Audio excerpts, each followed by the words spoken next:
नमस्कार शेतकरी मित्रांनो, ऑर्गॅनिक माहिती यूट्यूब चॅनलमध्ये आपलं स्वागत आहे. चॅनलला सबस्क्राईब केलं नसेल तर लगेच करून घ्या. बेल नोटिफिकेशनला क्लिक करायला विसरू नका. आजचा विषय प्रधानमंत्री पीक विमा योजनेबद्दल आहे. आपले प्रधानमंत्री पीक विमा योजनेसाठी एक अपडेट आपल्याकडे आलेली आहे. केंद्रीय मंत्री शिवराज सिंग चौहान यांच्या माध्यमातून आज स्पष्ट निर्देश देण्यात आले आहेत.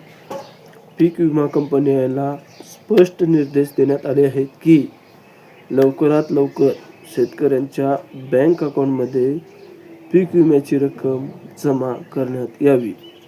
नाहीतर तुम्हाला 12% व्याज द्यावं लागेल.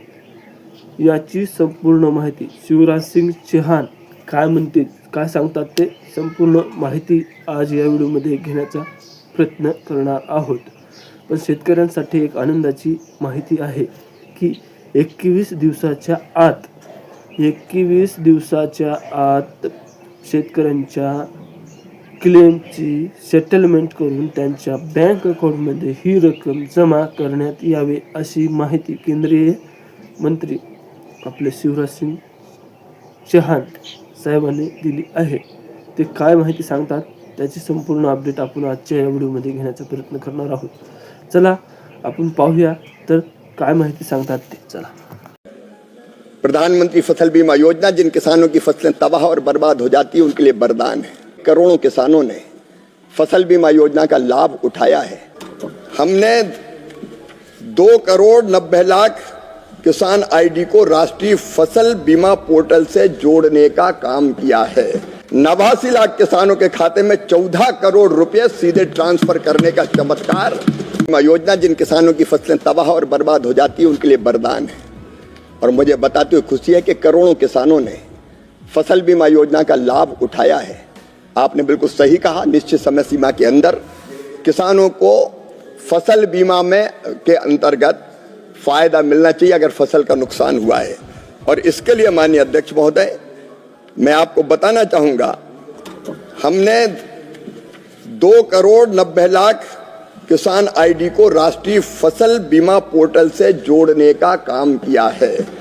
किसान आईडी के माध्यम से माननीय अध्यक्ष महोदय, मैं केवल एक उदाहरण देना चाहूँगा. महाराष्ट्र सरकार का फसलों का नुकसान हुआ, व्यापक नुकसान हुआ असमय बारिश के कारण. 89 लाख किसानों को, 89 लाख किसानों की फसल की क्षति का आकलन सैटेलाइट आधारित रिमोट सेंसिंग के माध्यम से 5 दिन के अंदर करके 89 लाख किसानों के खाते में 14 करोड़ रुपए सीधे ट्रांसफर करने का चमत्कार इसी के कारण संभव हुआ. और इसलिए मैं माननीय सदस्य को आश्वस्त करना चाहता हूं, हमने फसल बीमा योजना में भी कई तरह के परिवर्तन किए. जैसे एक आपने देरी की बात कही, हमने ये तय कर दिया है कि 1 महीने के अंदर राज्य सरकार को नुकसान जो हुआ है, रिमोट सेंसिंग के माध्यम से तो तत्काल पता चलता है कितना नुकसान हुआ है, लेकिन कई सरकारें अब इसको नहीं अपना रही. 1 महीने के अंदर उनको क्षति के आकलन करके जानकारी देनी पड़ेगी कि नुकसान कितना हुआ है. और उसके बाद सारी औपचारिकताएं पूरी होने के बाद ये जरूरी है कि बीमा कंपनी 21 दिन के अंदर क्लेम सेटल कर दे. 21 दिन के अंदर. और 21 दिन के अंदर अगर बीमा कंपनी क्लेम सेटल नहीं करेगी तो 12% की दर से उन पे ब्याज लगेगा, जो किसान के खाते में सीधा डालने का काम किया जाएगा. हमने ये भी तय किया है कि राज्य सरकार कई बार अपना हिस्सा नहीं डालती, केंद्र अपना पैसा दे देती. मैं किसी एक राज्य सरकार की बात नहीं कर रहा, कई बार डिले होता है. अगर ऐसा डिले हुआ तो 12% ब्याज राज्य सरकार के ऊपर भी लगाया जाएगा, जो सीधे किसान के खाते में डाला जाएगा.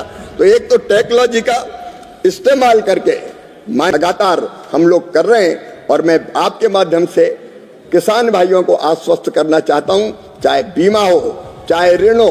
पहले किसान को अगर लोन लेना होता था तो बैंकों में कई तरह के कागजों की पूर्ति करनी पड़ती थी. अब ये ले आओ, अब ये ले आओ, अब ये ले आओ. अब किसान आईडी, फार्मर आईडी अगर उसके पास है तो सारा रिकॉर्ड उस फार्मर आईडी में उसके पास है, वो बैंक में रखेगा और तत्काल उसको लोन मिल जाएगा. जैसे पीएम किसान सम्मान निधि तत्काल ट्रांसफर होकर डीबीटी 1 रुपया भेजते 15 पैसा पहुंचता है. यहाँ तो क्लिक करो तो 1 रुपया का 1 रुपया सीधे किसान के खाते में पहुंचता है। ये चमत्कार नरेंद्र मोदी जी के नेतृत्व में हो रहा है। संबंधित किसी भी मामले में किसान सवाल पूछेगा, जवाब हाजिर होगा और वो अपनी खेती को और बेहतर बना सके।